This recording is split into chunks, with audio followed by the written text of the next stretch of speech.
morning for 2 more minutes, I think. My name is Deron Drumm.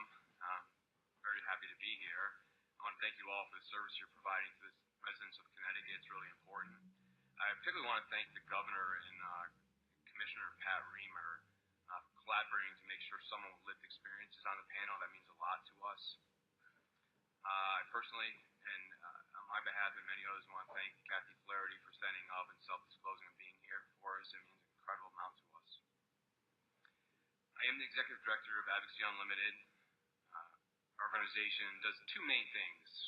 We do, of course, advocacy.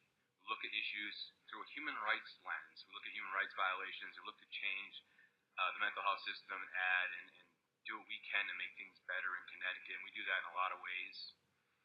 The other thing we do is we teach, train about alternatives to the current mental health system, wellness tools, peer support, which we've heard in context of police officers. We do it in context of people who are experiencing emotional distress or crisis. We hold the state of Connecticut certification for peer support, so if you want to work in the mental health system as a peer specialist, you go through our program, take an exam, and get certified. And I'll talk a little bit more about alternatives later. I am a person who self-identifies as having experienced, lived with, through what is commonly called mental illness. I've experienced extreme emotional states. Being here, I think it's important that I kind of tell what I think are good ideas moving forward, my humble opinion, through kind of my story, so I hope you bear with me. It's not really easy to tell some of the things I want to tell, but I think it is important. I'm someone who, as a child, suffered a lot of stress. I'm 41 years old, so when I suffered all this stress, there was no computers to Google things. I didn't know what it was. I went through a lot of different things, and I'm going to give some examples, which I don't always do because I think it is necessary. I had rituals and routines I went through every day. I rubbed my tongue against my teeth probably 1,000 times a day as a kindergartner or first grader. My mouth would bleed, and teachers would say, "What's going on?" Of course, I would say, "I bit my tongue." I did that so my parents wouldn't die. That's what my brain was telling me. I had a lot of these things. I think one example I was telling one of my colleagues, it stood out to me in context of kind of this link between mental illness and violence, which I think simply does not exist. I remember playing with neighbors' kids. Probably I was 8 years old, and there was a bee in the room, and one of the girls in the room was saying, "You should kill it." I killed it. I probably spent months punishing myself, for killing one of God's creatures, waited for the wrath to come down on me. And I experienced all these things in complete silence, so afraid to talk to my family about them, so afraid to talk to anyone about them. I didn't know what to do. And I spent years dealing with different things, many different things that were very distressful for me. When I finally learned to drive, it was just an amazing nightmare. I thought I hit people when I drove. I would turn around and look in the woods, look at the news the next day, see if there was a hit and run. And through all this, I had to cover it up. So when I was at my girlfriend's house and I ran out to get pizza, and it took me 45 minutes to come back because I had an experience. I thought I hit someone, I had to go through all that. Like this day, I just ran into someone there. This happened. All these experiences. When I'm with friends walking through a door and I have this feeling that I need to walk through it again, I have to tell people I forgot something. Just doing things to make sure, I don't appear quote unquote crazy. The whole time not having any clue what I was going through. So we had the kind of the stress I'm in, some would call symptoms. But you also have all the effects of my trying to covering it up for years and living with it in silence. I finally could not take anymore in my late teens. I simply couldn't, and suicide seemed like the option for me. In what was the greatest moment of courage in my life to date, I finally asked for help. I went to a mental health provider. I was brought to one. And I was diagnosed over a couple of visits, and I was told I had a brain disease and I would need psychiatric medications the rest of my life based on a chemical imbalance theory that people were using back then. It's such a hard time. I wanted to doing things. I wanted to be good at something. So I thought I can be a good patient. So I did what I was told. I followed through. My life became about taking my medications. And I can tell you, in college, it's probably late teens going into college, 2 weeks after I started, my sex life gone for a long time. It was a big trade-off. I wasn't feeling any benefits of them. Sleepless nights, many side effects, many different psych meds. I think I spent 19 I've taken in my life. And my life became about managing symptoms of not feeling bad. Instead of feeling good, it was striving to not be sick, to worry, looking for symptoms, living every day in fear of what would happen, instead of striving for happiness and a meaningful life. I did this for a lot of years, and it was a very tough road for me. As I mentioned, I had many side effects I dealt with. I finally experienced kind of that feeling of being beaten and broken.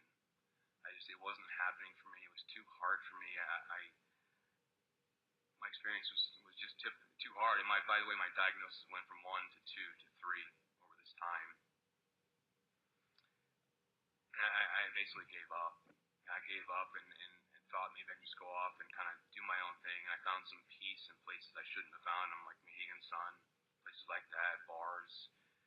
I became incredibly addicted to gambling and other things. And kind of went down this spiral of incredible despair, emotional distress, extreme states, addiction. It caused incredible damage in my life. I hurt people around me. I ended up in a psychiatric hospital. Spent some time there.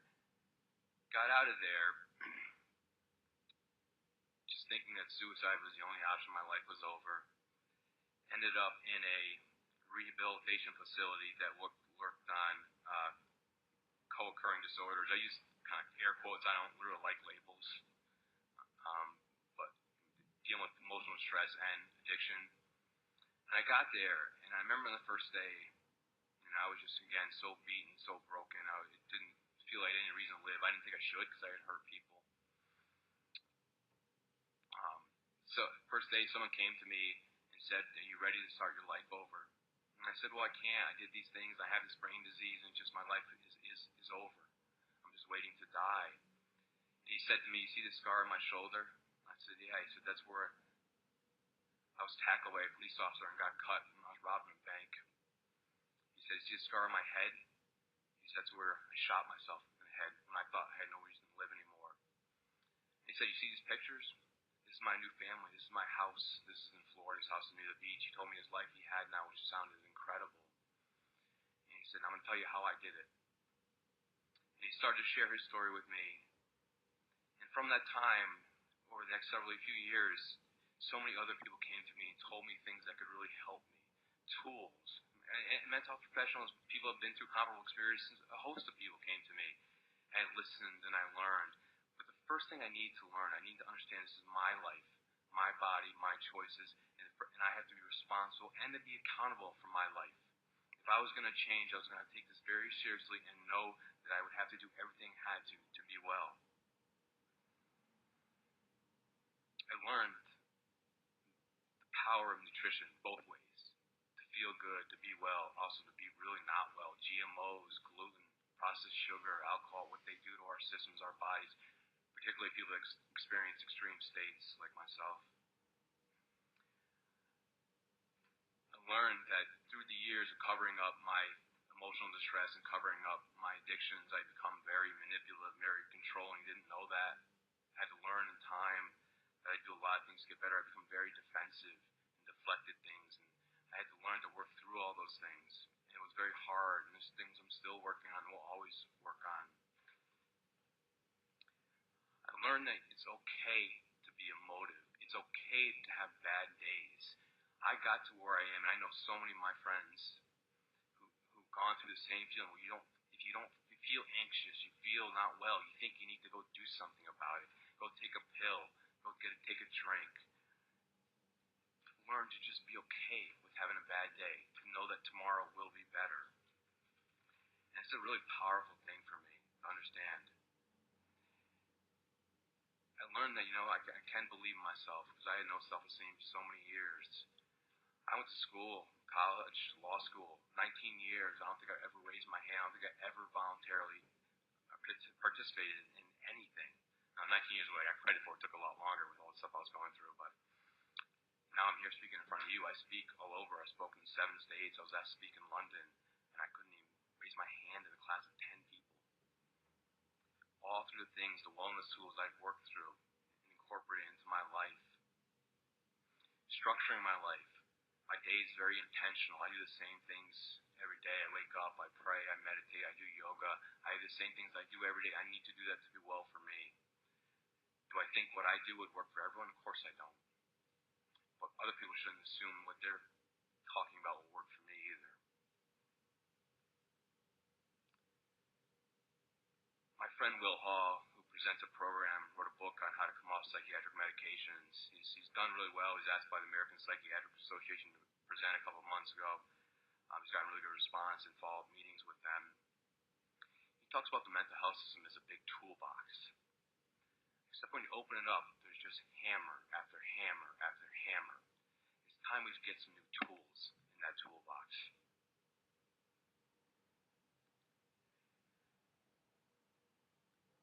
I can look at my experience. I spent so much time reflecting, thinking over everything I've gone through. I take so much responsibility for my life, believe me.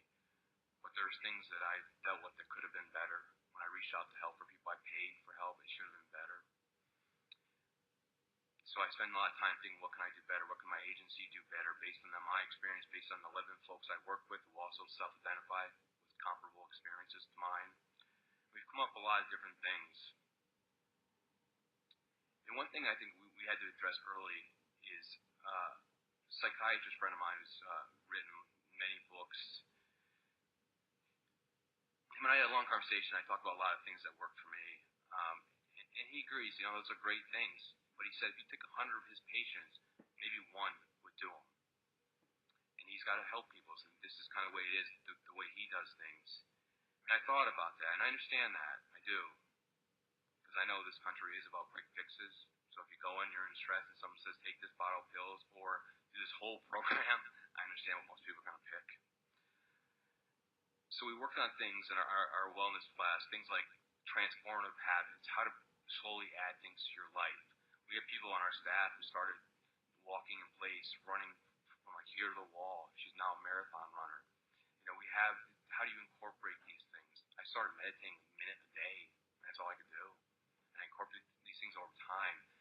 Gluten went for me, alcohol and gambling first, of course, but then, gluten and then processed sugar and many other things, artificial sweeteners, and slowly things have gone through my diet over time using these kind of, how to incorporate these habits into your life so it becomes easier for you. So we teach about how to do that. Of course, we teach what those positive transformative habits could be. People can choose whatever they want, including just medication. We support whatever people choose as long as they're given options. If you're given options and your choice is kind of the standard mental health system thing, that's fine. We support you. But you got to be given options. Given one form of treatment, which in this country usually is medications, or you can go on your way and be in your crisis. That's not choice. It's not choice. Coming and say, okay, you take the medication, but you also should really look into doing this. You look into organize. You talk to peers about your experiences, like the police officers mentioned. They're incredibly profound to talk about these experiences with people who have gone through them.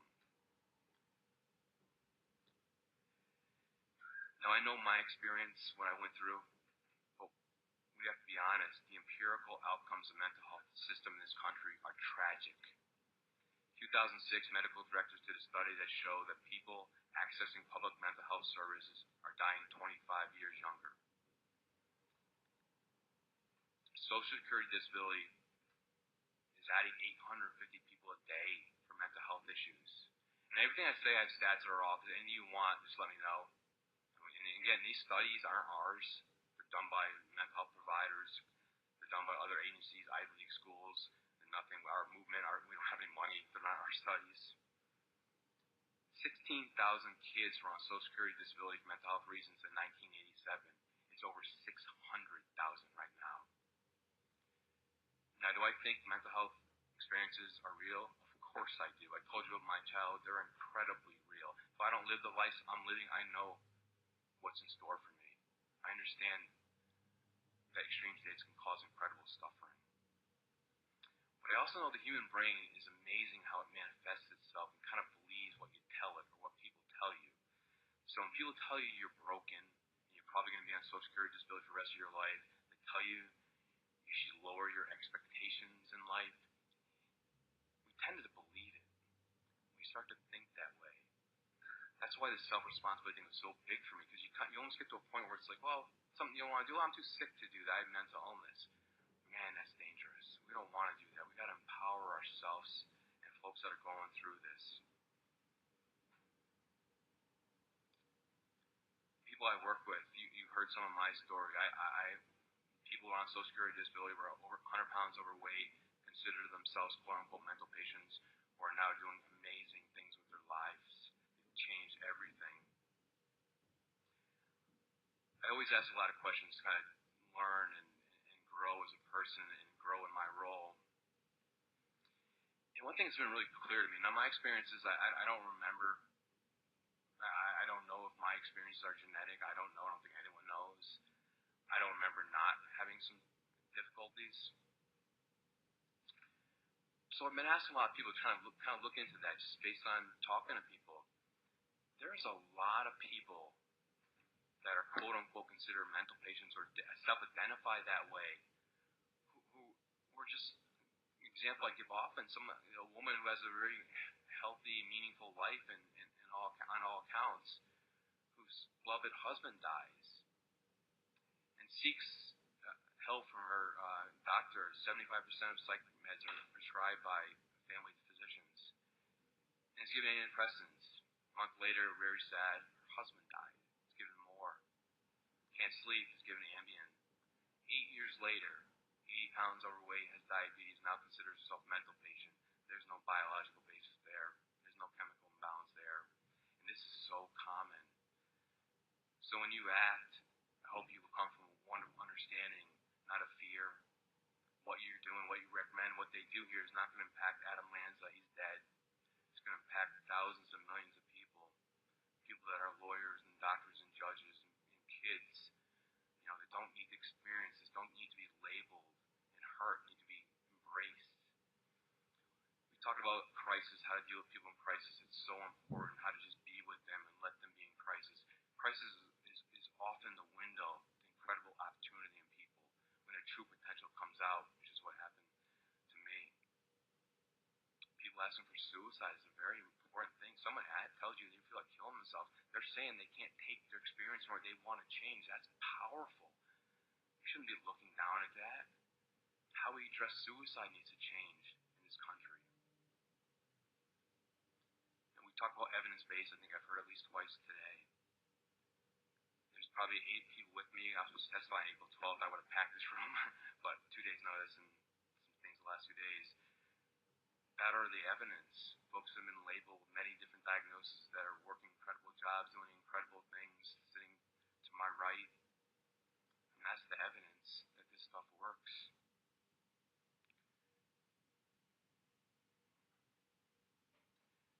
So we teach the class, looking at yoga and being present and being mindful, we teach a lot of that and self-discipline and how to move beyond trauma, how to celebrate our uniqueness. These are classes we teach at Advocacy Unlimited, and they're so important.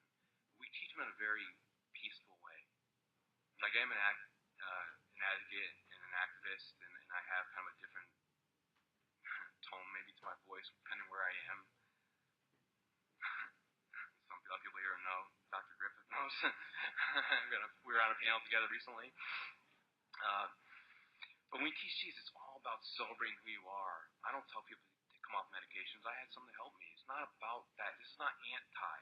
This is trying to support people and let people grow and find ways to be the best they can be and enjoy their human experience to the best extent possible. And that's what we do in these classes. They're really wonderful to go. And a lot of you here have done those kind of things. And a lot of you here, besides Kathy, have dealt with some emotional distress in your lives. I mean, she talks about it, but we know she's not alone. Not in this panel.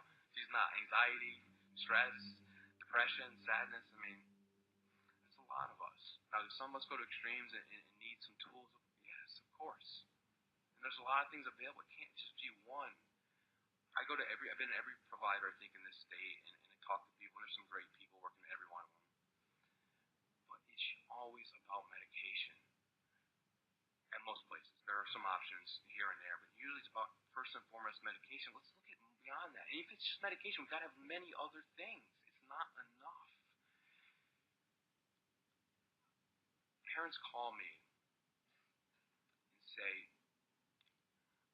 I am afraid to ask for help for my children because I'm afraid of D&D, diagnosis and drugs for my kids. And they're scared of that. And I like to tell them they shouldn't be, but they should be. My third diagnosis, I saw a psychiatrist for 11 minutes and was told I was bipolar. 11 minutes. Years later, I had open heart surgery, and that record came to the doctors. And they saw the bipolar disorder label in my records. And the shift in the way they treated me was unreal. To people of my family watching, it was unreal. The stigma of labels. They are very real. Finland has programs where they have frontline, we talk to people, be with people, listen to people, see where they're at, their experiences. And then if they feel, okay, now they need to go and see a psychiatrist, a doctor. That's a great philosophy. I tell people, my experience in psychiatric hospital, I was there and we did nothing all day, nothing. This is not that long ago. This is not 50 years ago. I sat in a bed. I'm guessing that they were waiting for medications to kick in. I don't know. I was in that rehab facility that was working on both my emotional stress too and addictions. They worked me all day long. Groups, 12 steps, one-on-one therapy, biofeedback machines, all day long. Probably 15 hours a day we worked on stuff. I learned how to be me. I learned how to move forward. I learned how to move towards a meaningful life. Someone in my family is struggling and going through emotional stress, I would not hesitate for a second to send a loved one to that rehab facility. Not a second. In fact, I can't wait to go back and visit. I just haven't fit it in. That's how important it was to me. I would die before a loved one went to that psychiatric hospital. I would die first before I allow that to happen. That's how bad it was. So parents that want loved ones or kids to seek treatment, they should feel like it's that kind of environment where there's options, there's choices, where you feel good about it. When you get well, you want to go back and thank them. And you feel okay referring people to them. I'm not sure that exists very much in this country. I really don't. And it should. I enjoy my life. I love my job. I think I add a value member of society. I think I contribute. I didn't for a long time. I do it with a very mentioned lifestyle I live. I think people have told me in the system, they've heard this, that it wouldn't be possible. If I told them this is where I want to be, I think I've been told it's not possible. I could have told the people in the rehab center that I want to be, who knows, some pick the position, they would have said, okay, let's figure out a plan. It was amazingly supportive. And the power of peer support is interesting to hear from the police officer's standpoint. But talking to people about trauma and things they saw and things they experienced who have gone through it is really, really profound. And we have to have more of that in the system. It's really important. And it's not that expensive. The problem is we got to make sure peer support specialists working in the system have their own discipline. They're not influenced or co-opted by the current system. They got to be allowed to do their jobs. That's really important. And we look at the alcoholism. Remember in the probably heard or read, 1800s, early 1900s, people died in psychiatric hospital of alcoholism. Connecticut Valley Hospital, people died there of it. Bill Wilson, the founder of AA, and others took it into the community. People with comparable experience saved people's lives. It saved millions of lives over the last 70 years. It's amazing what peer support can do. We need to have it in our mental health system here in Connecticut. We have some, Commissioner Pat Reamer's trying. There are roadblocks, and we need to have the roadblocks removed.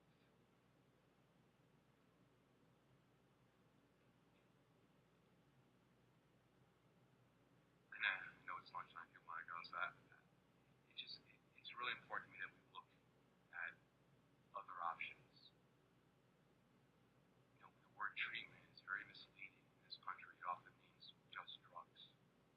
Is that treatment? It might be treatment for pneumonia. It's not a treatment for emotional experiences. I told you the things I had, covering up. How could a pill fix that? Years lying to cover up my symptoms or whatever you want to call them. Pills can't fix that. We need so much more therapy modalities, so many other things besides it. Do I think psychiatry is a place? Of course I do. But it's a well-rounded approach we need to all this, and that's not what we have right now.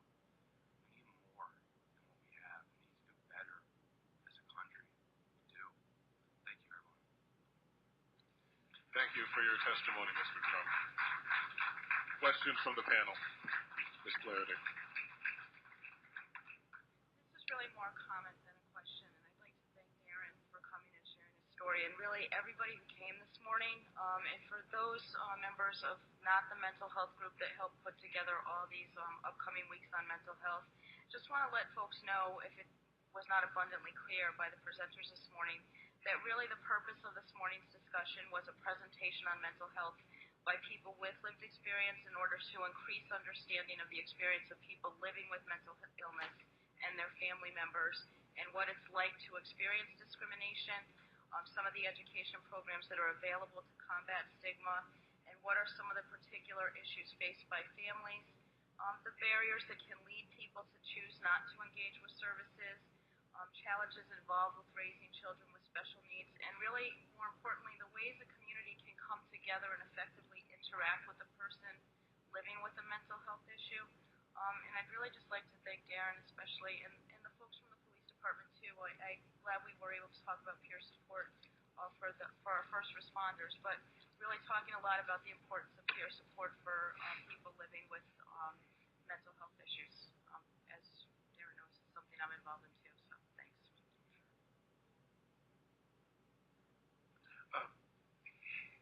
We happen to be the same age, so we experienced big events at the same time, and I'd be interested in your perspective.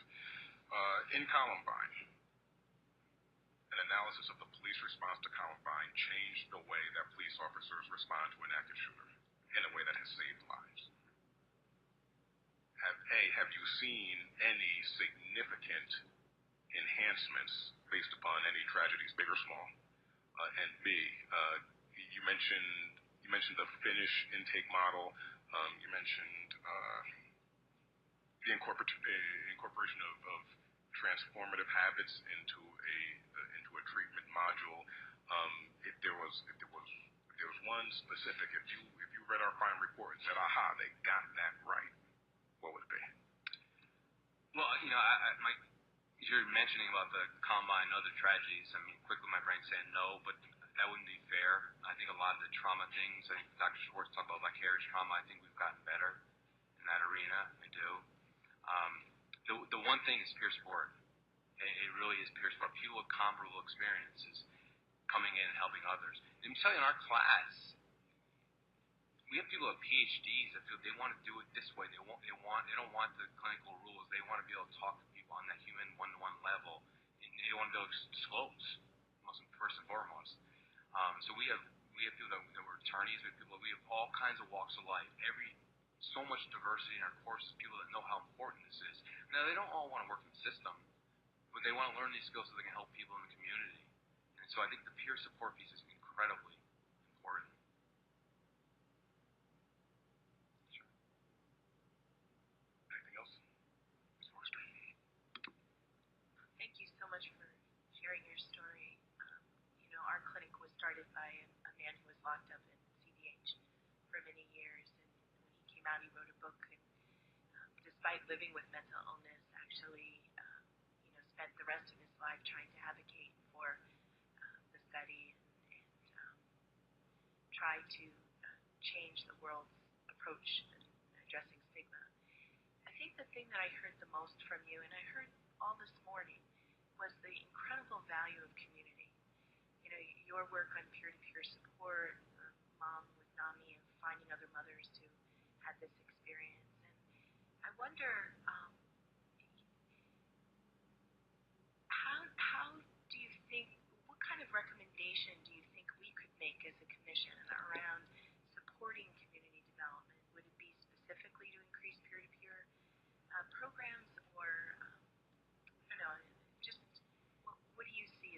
future, that would be Well, thank you, and I very much admire Mr. Beers. So, um, the Street Guys, I think the peer support, I think that'll spin off in the community like it has for A. I think in time, frankly, our community needs our Bill Wilson. Hopefully someone can get that done for us. But as far as it's kind of the stigma and everything, we got to get away from the labels, all the labels. That is so huge, and I don't know how you recommend that. I don't know if it's possible. Of course, I don't know if you would. We got to stop labeling people right away so fast, and it's scary. And we got to really understand, we got to let people like me testify. It's much better than me with lived experience that should be here doing this. They're much more articulate than me. I mean, it's important to understand that we are humans. And we live right near Mark Twain. He talks about all the emotional stress he had. He talked about how walking, probably on the ground under this building, how walking helped him, laughing with friends. Abe Lincoln was on suicide watch by his neighborhood, became president of the United States, and many credit him for ending slavery. I mean, these experiences are things we all go through to different levels.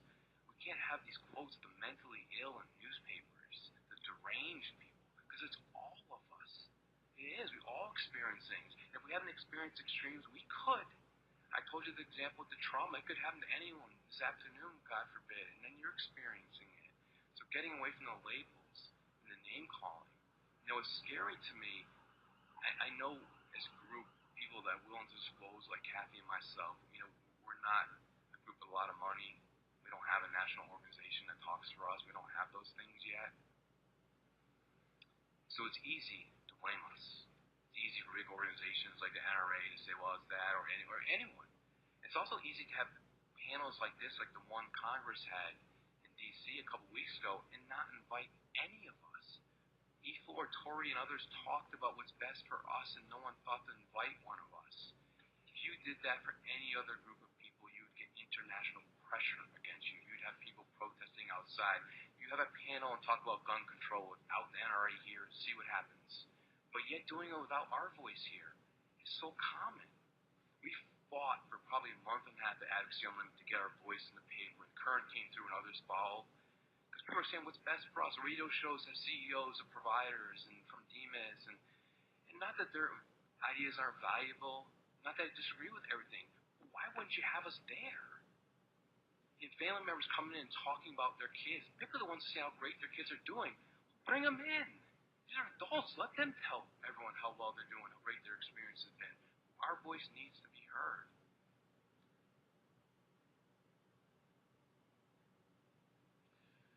Thank you for sharing your experiences and thoughts with us. Do you know of anyone who's been helped by being in a psychiatric hospital? I read about someone once. I know a lot that have been helped because it pushed them to work harder on themselves when I got out. There's value. There's people in crisis that need that. There's beds. I mean, I'm not opposed to all of that. But while we're there, why can't we be working harder on things? Have people interact with people? The psychiatric hospital I was in, a very highly paid staff kind of sitting around playing cards and reading. My rehab center didn't, and they were so active. Why not have people more engaged when they're there? Now, I haven't toured all of them. But I guess it is this idea of waiting for meds to kick in. I'm not sure exactly why there's just kind of sitting around watching TV. But people need to be more engaged.